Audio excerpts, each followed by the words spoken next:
ഗസയിലെ വൈദ്യുതി ബന്ധം വിച്ഛേദിച്ചതിൽ വിമർശനവുമായി രംഗത്തെത്തിയിരിക്കുകയാണ് ബന്ധുക്കളുടെ കുടുംബങ്ങൾ. 50ഓളം പേരടങ്ങുന്ന സംഘമാണ് ഗസയെ ഇരുട്ടിലാക്കുന്നതിനെതിരെ ശബ്ദമുയർത്തുന്നത്. ആദ്യം പ്രധാനമന്ത്രി ബെഞ്ചമിൻ നെതന്യാഹുവിന് കത്തെഴുതി വൈദ്യുതി ബന്ധം വിച്ഛേദിച്ച നടപടി പിൻവലിക്കണമെന്ന് ആവശ്യപ്പെടുകയായിരുന്നു ഇവർ. ഇതിനു പിന്നാലെ ഹൈക്കോടതിയെ സമീപിക്കുകയും ചെയ്തിട്ടുണ്ട്. ഗസയിൽ ഉടൻ വൈദ്യുതി വിതരണം പുനരാരംഭിക്കാൻ ഇടപെടലുണ്ടാകണമെന്നാണ് അവർ ആവശ്യപ്പെടുന്നത്. ഇപ്പോഴും ബന്ധുക്കളായി കഴിയുന്ന തങ്ങളുടെ പ്രിയപ്പെട്ടവരുടെ ജീവൻ അപകടത്തിലാക്കുന്നതാണ് ഭരണകൂട നീക്കമെന്നും കത്തിൽ ചൂണ്ടിക്കാട്ടിയതായി ഇസ്രായേൽ മാധ്യമങ്ങൾ റിപ്പോർട്ട് ചെയ്യുന്നു. നെതന്യാഹുവിന് പുറമെ വിദേശകാര്യമന്ത്രി ഗിഡിയോൺ സാർ, ഊർജ്ജമന്ത്രി എലി കോഹൻ എന്നിവർക്കും ബന്ധുക്കളുടെ ബന്ധുക്കൾ കത്തെഴുതിയിട്ടുണ്ട്. അടിയന്തരമായി തീരുമാനം പിൻവലിച്ച് ഗസയിലേക്കുള്ള വൈദ്യുതി വിതരണം പുനരാരംഭിക്കണമെന്നാണ് ഇവർ ആവശ്യപ്പെട്ടത്. തങ്ങളുടെ ആവശ്യം അംഗീകരിച്ചില്ലെങ്കിൽ സുപ്രീം കോടതിയിൽ ഹർജി സമർപ്പിക്കുമെന്നും മുന്നറിയിപ്പ് നൽകിയിരുന്നു. കഴിഞ്ഞ ഞായറാഴ്ചയാണ് ഗസയിലേക്കുള്ള വൈദ്യുതി വിതരണം അടിയന്തരമായി നിർത്തലാക്കുന്നതായി ഇസ്രായേൽ ഭരണകൂടം പ്രഖ്യാപിച്ചത്. ഊർജ്ജ ഇൻഫ്രാസ്ട്രക്ചർ മന്ത്രി എലി കോഹനാണ് പ്രഖ്യാപനം നടത്തിയത്. പിന്നാലെ ഗസ പൂർണ്ണമായും ഇരുട്ടിലാവുകയും ചെയ്തു. എന്നാൽ 2023 ഒക്ടോബർ മുതൽ തന്നെ ഗസയിലേക്കുള്ള വൈദ്യുതി ബന്ധം ഇസ്രായേൽ വിച്ഛേദിച്ചിട്ടുണ്ടെന്നാണ് ഹമാസ് പറയുന്നത്. പട്ടിണിക്കിട്ട് കൊല്ലുക എന്ന അധിനിവേശ സേനയുടെ നയത്തിന്റെ ഭാഗമാണിതെന്ന് ഹമാസ് വക്താവ് ഹാസിം ഖാസിം വിമർശിച്ചു. എല്ലാ അന്താരാഷ്ട്ര നിയമങ്ങളും ചട്ടങ്ങളും ലംഘിച്ചാണ് ഇസ്രായേൽ നടപടി. യുദ്ധം ആരംഭിച്ചത് മുതൽ ഗസയിലേക്കുള്ള വൈദ്യുതി നിർത്തലാക്കിയിട്ടുണ്ടെന്നും ഹാസിം പറഞ്ഞു. ഗസയിലേക്കുള്ള ജല ഇന്ധന വിതരണം നേരത്തെ തന്നെ ഇസ്രായേൽ തടഞ്ഞിട്ടുണ്ട്. ഇതുമൂലം ഗുരുതരമായ പ്രതിസന്ധിയാണ് മുൻപിലുള്ളത്. യുദ്ധത്തിനിടയിൽ ഗസയിലെ കിണറുകളും ജലസ്രോതസ്സുകളും ഇസ്രായേൽ സൈന്യം നശിപ്പിച്ചതായും റിപ്പോർട്ടുകൾ ഉണ്ടായിരുന്നു. രണ്ടാം ഘട്ട വെടിനിർത്തൽ കരാറിനായുള്ള ചർച്ചകൾ പുരോഗമിക്കുന്നതിനിടെയാണ് കൂടുതൽ പ്രതിസന്ധി സൃഷ്ടിച്ച് ഇസ്രായേൽ നടപടികൾ.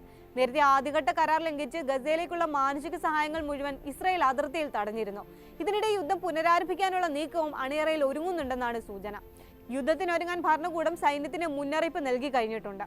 എന്നാൽ വെടിനിർത്തൽ കരാറിൽ നിന്ന് പിന്നോട്ടില്ലെന്ന് ഹമാസ് വ്യക്തമാക്കിയിട്ടുണ്ട്. രണ്ടാം ഘട്ടം എത്രയും പെട്ടെന്ന് നടപ്പാക്കണമെന്നാണ് സംഘം ആവശ്യപ്പെടുന്നത്. ഇതിന്റെ ഭാഗമായി ഗസ മുനമ്പിൽ നിന്ന് ഇസ്രായേൽ സൈന്യം സമ്പൂർണ്ണമായി പിന്മാറുകയും പൂർണ്ണമായി യുദ്ധവിരാമം പ്രഖ്യാപിക്കുകയും ചെയ്യണമെന്നും ഇവർ ചൂണ്ടിക്കാട്ടുന്നുണ്ട്. നേരത്തെ ബന്ദി കൈമാറ്റം നിർത്തിവെക്കുകയാണെന്ന് ഒന്നാം ഘട്ടത്തിനിടെ ഹമാസ് പ്രഖ്യാപിച്ചിരുന്നു. ഇസ്രായേൽ വെടിനിർത്തൽ കരാറുകൾ നിരന്തരമായി ലംഘിക്കുന്നുണ്ടെന്ന് കാണിച്ചായിരുന്നു ഇത്. എന്നാൽ മധ്യസ്ഥ രാജ്യങ്ങളുടെ ഇടപെടലിനെ തുടർന്ന് ഹമാസ് തീരുമാനം പിൻവലിക്കുകയായിരുന്നു. ദോഹയിലും കെയ്റോയിലുമാണ് മധ്യസ്ഥ ചർച്ചകൾ പുരോഗമിക്കുന്നത്. ബന്ദി കൈമാറ്റ ചർച്ചയ്ക്കായുള്ള ട്രംപിന്റെ പ്രത്യേക ദൂതൻ ആഡം ബോഹ്ലറും ഇതിന്റെ ഭാഗമായിട്ടുണ്ടെന്നാണ് സൂചന. US പശ്ചിമേഷ്യൻ ദൂതൻ സ്റ്റീവ് വിറ്റ്കോഫും ഖത്തർ, ഈജിപ്ത് തലസ്ഥാനങ്ങളിൽ എത്തുന്നുണ്ട്. ഹമാസ് ഇസ്രായേൽ പ്രതിനിധികളും വിവിധ ഘട്ടങ്ങളിലായി ചർച്ചകളിൽ പങ്കെടുത്തതായാണ് വിവരം. എന്നാൽ കരാർ എപ്പോൾ അന്തിമമാകുമെന്നും വെടിനിർത്തൽ പ്രഖ്യാപനം എന്ന് വരുമെന്നുമുള്ള കാര്യങ്ങളിൽ ഇനിയും വ്യക്തത വന്നിട്ടില്ല. നേരത്തെ ഹമാസ് നേതാക്കളുമായി ബോഹ്ലർ രഹസ്യമായി ചർച്ച നടത്തിയിരുന്നു. ഇത് ഇസ്രായേലിനെ വലിയ തോതിൽ ചൊടിപ്പിച്ചിട്ടുണ്ട്.